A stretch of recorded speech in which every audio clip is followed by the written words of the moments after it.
Hi மக்களே, இன்றைக்கி நம்ம சுத்தமான ஆரோக்கியமான நெய் எப்படி தயாரிக்கிறதுன்னு சொல்ல போகிறோம்.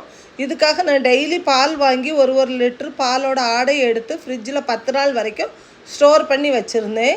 இது நேற்றுக்கு நைட்டு உர போட்டு வச்சுட்டு காலையில் எடுத்து அதை மிக்ஸி ஜாரில் போட்டு 4-5 தடவை அரைச்சதுக்கு அப்புறமா அது மேலே வெண்ணெய் கிளம்பி வந்துடும்.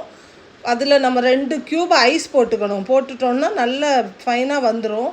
வெண்ணெய் கலண்டு வந்த பிறகு அதை நம்ம ஒரு தண்ணி போட்டு வாஷ் பண்ணிவிட்டு ஒரு கிண்ணத்துக்கு மாற்றிட்டு அதை நம்ம உருண்டையாக பிடிச்சி கடாய் ஒரு சொட்டு தண்ணி இல்லாமல் கடாயை அடுப்பில் வச்சுக்கணும். அந்த கடாயில் அந்த உருண்டையை உருட்டி போட்டுகிட்டே இருக்கணும்.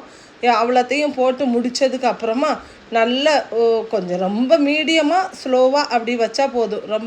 ரொம்ப ஹீட் வச்சோன்னா அது கரிஞ்சு போயிடும். கொஞ்சம் மீடியமான தீயில் வச்சு அதை நல்லா வேக வைக்கணும்.